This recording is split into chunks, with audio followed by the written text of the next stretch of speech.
Sadhguru, that's very powerful inside. I just walked inside into the space where all the brahmacharis are chanting. There's something special about their chants. It kind of hits you right here. It's kind of energizing and power. So, what is it? What's a brahmachari? I mean, we understand in Hinduism, brahmachari means denial, and you've often said it's not about denial, it's about gaining something without denying it. So tell me about it. And I have to say, they're both men and women in there. It's not like, they're not like monks, that all the women have been put up in a nunnery and the monks are in some monastery. They're all there. For example, somebody is out to climb Mount Everest, okay? He prepares for years, probably for a lifetime he prepares. And then he is in the harshest of climate, denying himself every pleasure of life, of comfort, of family, of society, everything that normally people want to have, he denies himself all that to climb the mountain. But do you really believe he is denying himself? Or is he making another possibility which you can never imagine real in his life? So that's brahmacharya. The word brahmacharya literally means, Brahman means the ultimate, charya means the path. You are on the path of the ultimate. Or in other words, you are somebody who is not willing to settle for small things. So anybody who has created anything worthwhile in their lives have naturally denied themselves lot of simple pleasures other people are having. When you're making a film, maybe you're not eating well, maybe you're not sleeping well. Are you taking your afternoon nap, sitting with your wife, enjoying the siesta, having dinner with them, with the family? Are you doing all this? Everything you deny yourself because you want to create something, isn't it? Isn't that true with every man or woman who has created something worthwhile in their life? The same with brahmacharya, they're on the path of the ultimate. Because of that, their attention is not diverted to other things that people think are valuable. So, what's the ultimate? See here, if you look around, there's brick and stone, or rather mud and stone and trees and plants. This is creation. But now if you look at this, from the same soil this tree is coming, throwing out… right now there are no flowers, but it throws out wonderful fragrant flowers. From the same soil a mango tree will come and throw out mangoes. From the same soil you have come and making movies From the same soil I have come and I am a guru. So there is something here which can make this mud into a tree, into a fruit, into a filmmaker, into a guru and into a billion other things. Don't you want to know what it is? Don't you want to experience what it is? And if it was somewhere in heaven, I'm not interested. But if you eat a banana, that banana becomes a human being within you. There is something here which can transform a rice grain or a banana or a piece of bread into a human being. This is the ultimate source of creation. Yeah. Don't you want to know what it is? Don't you want to experience? Don't you want to know the power of it, the beauty of it, the joy of it? So these are people who have had a taste of that and now they want all of it. They don't care whether they eat or not. They don't care whether they drink, smoke and enjoy other simple physical pleasures that other people are addicted to. They have had a taste of the ultimate. Now they want it all, they won't settle for anything less. Okay, now I understand that till you've experienced it, it's an experiential sensation, or more than a sensation. Talk about the ultimate. What is the ultimate? My work as a guru is just to give you a taste of that ultimate, so that your life goes into a tizzy and you go crazy and you want to go for it. You've had a taste, now you can't stop. So your work is to drive people mad? Yes. Right, okay. Because if people slip through their life in the name of comfort, in the name of security, they're wasting their life. They must go all the way. This is not my desire, it's their desire also, because today you have a desire to fulfill this. If that happens, you want the next one and the next one and the next one. If you carefully look at your desiring process itself, you will see you are not willing to settle for anything limited, isn't it? There is something within you which doesn't like boundaries. There is something within you which is longing for the ultimate always. So this is not my idea, this is not my philosophy that you should seek ultimate. You're anyway seeking ultimate in unconscious ways. I am saying, if you seek in unconscious ways, you'll always remain frustrated and the chances of finding it are remote. It's better to seek what you want in a conscious way, in a focused way. So brahmacharis are those people, they're also seeking just what you're seeking, but they're seeking it 100% consciously. So, what is the ultimate? Is there other words? I mean, I'm looking for words. What is ultimate? See, whatever we look at, we can only look at the way you understand it right now, okay? If I say something which is not in your understanding, now I'll be compelling you to believe me or disbelieve me. I don't want to go into such obscenities. I think it's obscene to demand that you must believe me. Okay. So right now in your life, do you see that when you stand here, what you call as myself, actually you gathered over a period of time? Yeah. In terms of your mind, Yeah. it's a huge heap of impressions. In terms of your body, it is a heap of food that you have eaten. So you gathered this. What you gather can be yours. Can it ever be you? No. Then what is the you beyond yours? What's the… So, you're existing here Yeah. without even knowing what is me. Yeah. So this me, right now we will go this way, this me is the ultimate. This me is not a simple me. This me can make a piece of bread into a human being, a banana into a human being. This is not a simple thing. This same me which can make a banana into a human being also created the whole cosmic scape. It's not a different me. So the choice is just this, either you can exist here just as a piece of creation, or you can exist here as the very creator himself. That's the ultimate, for now. There's more to it, but for now. So why does everybody expect a guru to perform miracles? Yeah, I mean, this is the whole thing. At one point, if I go and say I met Sadhguru and I had this amazing experience and… You must tell them he is a real miracle because he eats a banana and he makes it into a human being. You must tell them. What better miracle do you want? Right. See, they have not understood the magic of eating a banana, Yeah. or anything for that matter. So what you're saying is everything is a miracle in any case. See, either there are two ways of looking at life. If you have eyes, if you look at it closely, everything is miraculous because there's not one single atom in the existence that you can fully explain. So it's miraculous. Yeah.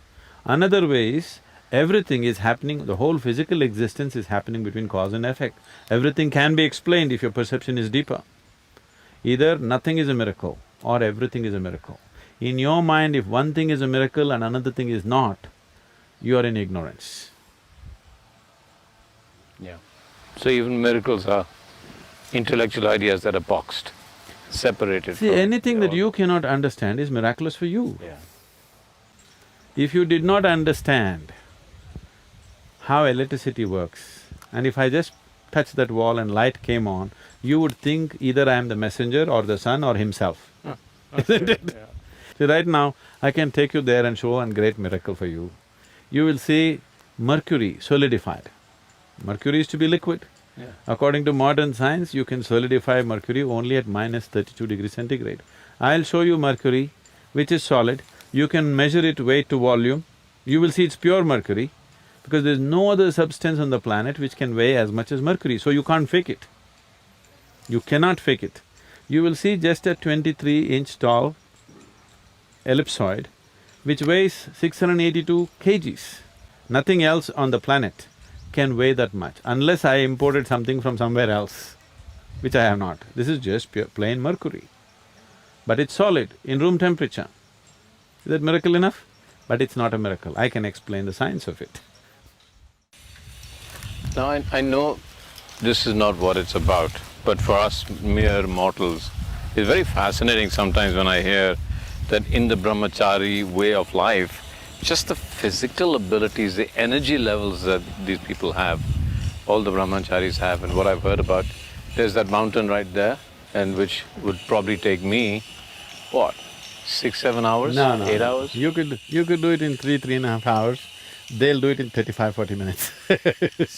So, Because I've seen them, while I've been here, I've seen some of them. Well, yeah, other than the volunteers and the the meditators, but I've seen the brahmacharis. They never sleep. I when I go to bed, like when I'm forced into bed because I stay awake a lot at night, they're still awake. And then when I come in the morning, they're like as fresh as anything, teaching us yoga, working, walking, working everywhere. And then I try to play football with them. And they're the most energetic football players. I mean, okay, so they're younger than me, but I've seen football players, the kind of energy they exhibit without sleep, without rest in this brahmacharya. And then I saw one of them eat, and I said, "What are you eating?" And he said, "Well, and it was just soup and a few grains, and that's all they were eating." So tell me, what is it? Tell me about that energy that comes from this way of life, the way of lifting your energies. What does it do to you physically? See, the energy that you have right now is not all about the food that you eat. Sunlight, air and water you drink is actually contributing for more than 60% of the energy that you have. Yeah. I think there is a whole misunderstanding. I know if I say this, it would be very, very controversial because humanity has invested so much in the other direction. We are always thinking of energy as nourishment, food nourishment. People are constantly calculating how much iron, how much magnesium, how much this, how much that. And every day there's something new. Yes, I'm not saying that's not needed. Definitely that's the chemical ingredient of the body, it needs to be taken care of. I'm not trying to belittle the nourishment. Nourishment is definitely needed. But that is not going to determine the energy levels that you have. And your ability to transform what is food into what is a human being and what is energy and consciousness is what makes you who you are, your ability, the efficiency. Now, every machine that you create, you are no more just trying to create big machines, you're always thinking about being energy conscious, isn't it? Now, you are driving an Ambassador which was giving you 4 kilometers per liter, it was okay. Now it is a crime. Because you understand this is not the way to live. Now today you want 40 kilometers out of a liter. So it's a question of energy efficiency. So, brahmachari is into various types of sadhana, certain internal maintenance of the system. The way it is managed is, nothing is wasted. It is very eco-friendly, very, energy-conserving methods through which you generate a huge amount of reserve energies within you. You don't sleep, you don't eat, it doesn't matter. If I don't sleep for 3 nights, you will still not see any difference in me, I'll be carrying on. This is not some superhuman. See, first of all, we need to understand this. This is not about being superhuman. This is about realizing that being human is super. Being human is not a simple thing, it's a tremendous thing. So right now all the symbolism you see, Shiva always has snake on top of his head, this is to indicate, see, snake is seen as the fundamental energy. Kundalini is symbolized as a snake in India, in the yogic systems. So tell us why, because in the West, snake is something threatening and almost evil. It's because it has this kind of sometimes sexual connotation, sometimes evil connotation. So the first aspect is, the snake, Shiva is not holding at his feet, on top of his head. This is to indicate that his energies have reached the peak, okay?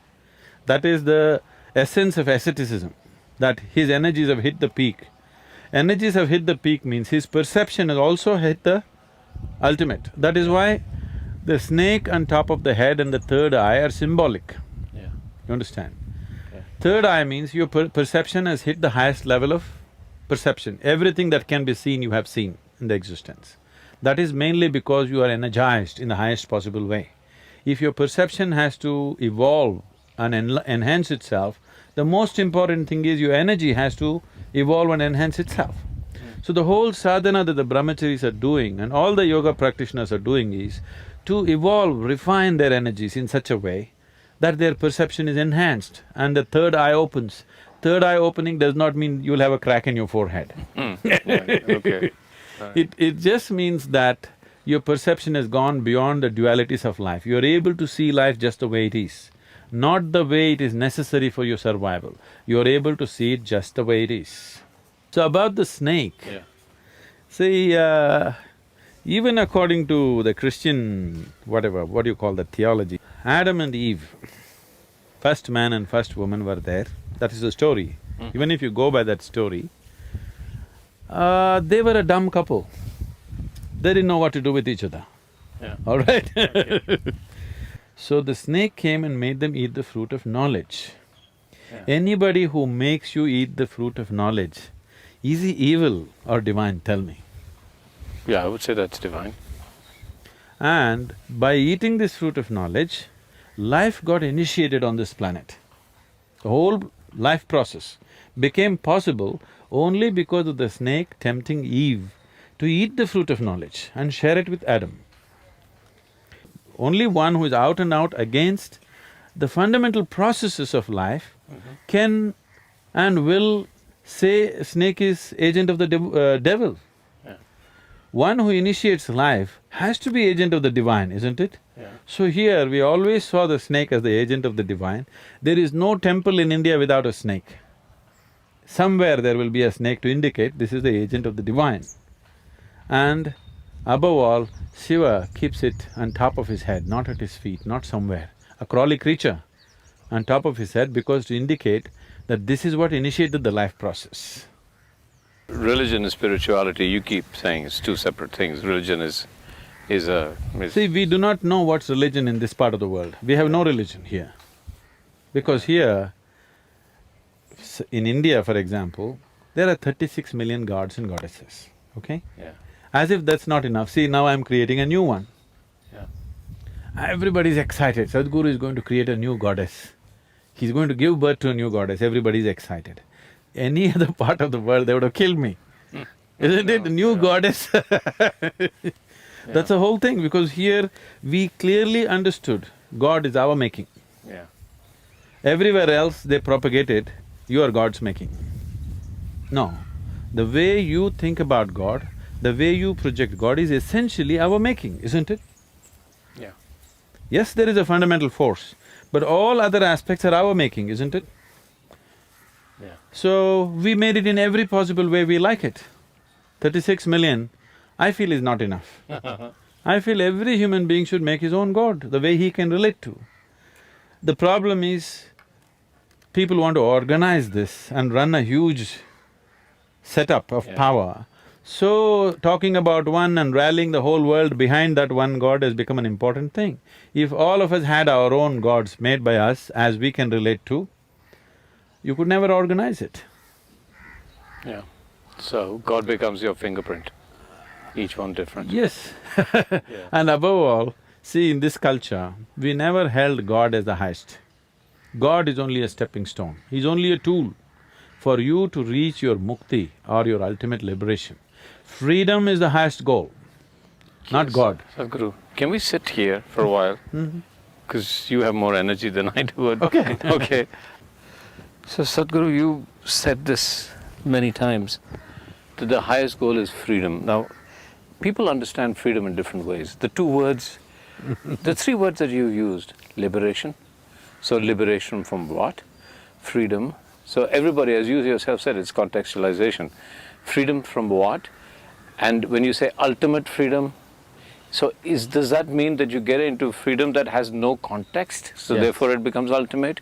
And from that, the question, you use the word duality. I know I'm struggling, I kind of sense them, but I cannot see them clearly, so I want you to talk about that, these words. See, generally the word freedom, before 1947 in this country, if you said freedom, people only thought if the British go away, we are free. That was our idea of freedom at that time. I'm sure those last couple of decades, the word freedom, azadi, just meant English should go away. Yeah. So English went away. Now are we free? Not really. Politically free, yes, but in no other way we are really free. So, freedom may mean different things to different people depending upon the context of their individual life at a certain moment. But essentially, do we understand that we are living within certain limitations of life? Leave the political, economic and other aspects of freedom. Just as a human being, just as a piece of existence, do you see you're a limited entity? You're a limited boundary, isn't it? Yeah. But do you also see there is something constantly longing within you to be little more than what you are? So you're seeking freedom, but you're seeking it in installments. So if I bind you, if I put you, if I imprison you in a small cell, 5 by 5, let's say, you'll fight for your freedom. If I release you into 10 by 10 cell, you'll feel wonderful, but within 24 hours you realize, this is not it, this is not freedom. If I release you into a larger compound and say, you are free, do what you want here but you can't go out, once again, the moment you feel the boundaries, you want to break that. So however big the boundary I set for you, the moment you are able to feel the boundary, when you don't feel the boundaries, you think you're free. But the moment you feel the boundaries, you want to break it. So there is something within you which cannot stand boundaries. Or in other words, there is something within you which wants to become boundless. What can be boundless? If you look at it, all physical forms must have a boundary, isn't it? The boundary, a defined boundary is the basis of a physical form. A physical form can be small or big, but can never be boundless. So there is something within you which is longing to touch a dimension which is beyond the physical. So there is something within you which is longing to be spiritual.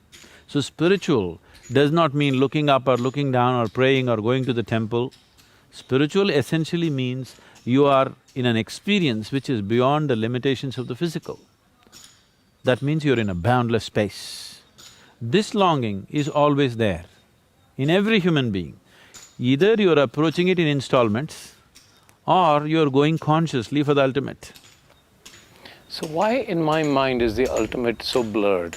Why can't… I mean, I can imagine, you talk about a cage and you talk… the moment you talk about measurement, I can see it. You say you're imprisoned by this galaxy, I can somehow say, okay, it's a galaxy. Now you talk about being imprisoned by nothing. This concept of being boundlessly free sounds brilliant, so just talk to me about it. How do I aspire to something that I'm unable to imagine? That's why you never aspire to something that you're unable to imagine, that you do not know. If you want to become free, you never think of freedom, because freedom is just an idea. Yeah. It doesn't exist. It is just an idea which has no substance in it. So when you want to become free, you don't think of freedom. You only look at the ropes which are binding you. Yeah. You cut these ropes which are binding you, there is some sense of freedom. Then you realize there's another set of ropes binding you. You cut that, there is freedom. But then you notice there's another set. It doesn't matter how many sets of ropes are binding you, there must be a place where if you cut enough of them, nothing binds you, right? There may be… the number may be big, but still it cannot be innumerable, isn't it? It cannot be infinite. Yeah. Only freedom can be infinite. Bondage has to be limited. The very nature of bondage is limited, isn't it? Limiting is bondage. So bondage cannot be limitless, only freedom can be limitless. This is not all semantics and ideas. In terms of life's experience, you don't waste your time talking about or thinking about freedom or the ultimate. You look at what's binding you now and see how to transcend this. This is growth. And what actually is… so I'm looking at myself, what's my most limiting factor? I mean, that you could probably say most people, that's what they're bound by. They're… let's say, I mean, I'm a filmmaker, I can go anywhere in the world, I can travel, I can do anything. I have, Yes, but if I make you walk around for 1 hour, you'll have to rest. 2 hours, you have to go to sleep. That's a limitation. How would you… what kind of a filmmaker would you be if you could be like me, stay awake for 5 days at a stretch, don't bother about eating, sleeping, nothing, you can just focus on what you have to do? What kind of a filmmaker would you be? Maybe you would have all the actors dead. Yeah, well, I've been accused of that, but then my film becomes my limitation. So, boundless, because I get very passionate about filmmaking and then I forget to sleep and eat, but then at one point it becomes a film and the film is over. This idea of complete… No, I want you to just imagine yourself. Yeah. So, we're just talking about tangible things so that it's easier to, see it. Suppose you had no physical limitations. Yeah. If you have to go to the bathroom, you have to eat, you have to sleep. suppose you could just be on, 100% focused for 3 days at a stretch, what would be the quality of your film? I want you to imagine. Yeah, it would be absolutely It brilliant. would be yeah. something else than Yeah. what you're doing right now, isn't it? Yeah. So, why is that possibility not being explored for now? So if you explore that, then you will see that's fabulous, but there's still other limitations. But those limitations are not relevant now because we are still in these limitations. Yeah. Okay, so my body is my own limitation, that's what Body you're is a saying? limitation, mind is a limitation, emotions are limitations. They're also possibilities. See, your body is your possibility. Sadhguru, what I'm asking you, and I know you're not saying it because you think it sounds like madness, but let's go into madness. The promised land, let's talk about it, because we've talked about this. We've talked about in the context of Shiva, we've talked about in the context of absolute freedom, we've talked just in terms of absolute, we've talked about you have to overcome duality. What's there? I know it's difficult, but it's if not I was going to difficult. convince my friends to follow It's not this path, difficult, it could be… what's in your there? present context, it could be scary. Okay, See, even right if it's now, scary. for example, when we say Shiva, Yeah. most people, everybody can look at Shiva the way they want it. That's why all these many forms. Shiva is a Bholenath, an innocent child, you can play with him whichever way you want. He's a fiery god, he's a Nilakanta, he's Sadashiva, he's a million other things. Why all these things is, so that everybody can relate to it as they want. But essentially what the word Shiva means is, that which is not. That which is creation, that which is not is Shiva. So what is it that which is not? Why are we looking at that which is not? Well, that which is not is the basis of creation. It is the empty space of the existence which is the womb of creation, isn't it? So we say Shiva is the basis of everything. This is just the ultimate physical sciences. Let me not use the word ultimate. The highest level of physical sciences expressed in a beautiful dialectical format. So Shiva is that which is not, that which is still and that is not. Out of that pops out creation, because he came in touch with a certain energy which we are referring to as Shakti. Whenever Shakti just passes by, boom, he roars. You call it a big bang, we call it he rises as Rudra, he roars and he creates his first form, which is an ellipsoid, from that springs all creation. Well, the physical sciences are 100% in agreement with this today. You're saying it's a dark energy. Shiva has always been referred to as the dark one. So what you're referring to as Shiva is just that which is not. We are not talking about a god who is sitting up there.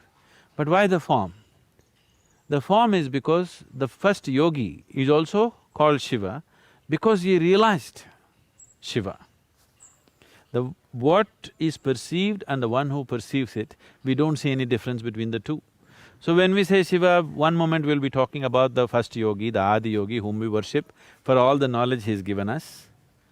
And that aspect of Shiva which is limitless, boundless, nothingness, we are seamlessly moving from this to that because that is what a dialectical culture is. That's how life is. Life is constantly flowing from logic to illogic, illogic to logic, masculine to feminine, feminine to masculine. People who think their lives out, they're always in conflict, they're not able to figure what's the nature of life, they're not able to experience life because they're trying to stick on to one thing. This is like you stand on the right bank of the river and you think the left bank is wrong. If you try to eliminate it, you'll eliminate the river and the right bank. Life is happening not separately, it is all happening in, it's all entangled in each other. Entangled is not the word, it's intermingled with everything and everything. So, the whole culture evolved like that. We will be uttering Shiva, in this sentence if I say Shiva, I'm talking about the boundless nothingness. Next sentence I say Shiva, I'm saying yogi. It's for you to figure what I'm talking, because if I go on explaining this and that, then I'll be separating the two, because in my consciousness, in my perception, the one who perceives and what is perceived are not different. He becomes a yogi The word yoga means union. He becomes a yogi because he has experienced the union of the existence. He has become one with the existence. So we don't refer to the existence, the basis of the existence, and the one who has known the union of being with existence as two separate identities, though they are two. So, one possibility, and as you say, it's just one possibility, is that the ultimate is nothingness. It is. What Buddha describes as shunyata, or is that the same thing?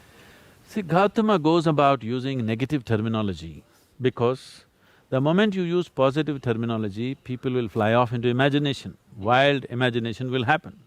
If you say God, people will imagine a man sitting there and you can go and sit in his lap and all wonderful things happening to you, all the nonsense. So Gautama very consciously is constantly using negative terminology. He says shunya, he says nirvana, he says anatma. These are all his words, anitya, anatma. These are all complete negative terminology. The Western cultures use positive terminology because they're so terrified of the negative. But the positive means nothing without the negative, isn't it? So the yogic culture uses both of them together. Seamlessly we move from this to that to this. Shiva is the most wonderful man. At the same time, he's the most horrible man. He's an ascetic, but he's a great householder. He's a drunkard, he's the peak of alertness. He's always intoxicated, but he is the peak of alertness. Because this is the way existence is. It is neither this nor that. Both of them are in play all the time. So in the yogic culture, we use both positive terminology and negative terminology. Buddha used only negative terminology because he's afraid that if you use positive terminology, people will fly into wild imagination, which is a wise thing, in a way. This is a question I'm asking on behalf of the people who are unable to speak to you directly, okay? The economic collapse has taken place, the world's gone into a tizzy. I've just lost my job, I have a mortgage that I can't pay, I have 3 children that I can't educate, I have a wife who's saying, what's going to happen to our life? And my pension has all disappeared, as I thought that in future I'm going to get this pension. My beautiful life, if this is the United States, my American way of life has just collapsed. And now we can talk, you're talking about contradictions, you're talking about nothingness and… Oh, you asked for it. I asked, I agree. So now I'm asking behind, what would this mean to me when I am so confused and so my everyday existence is how am I going to feed and still have my house and feed my children?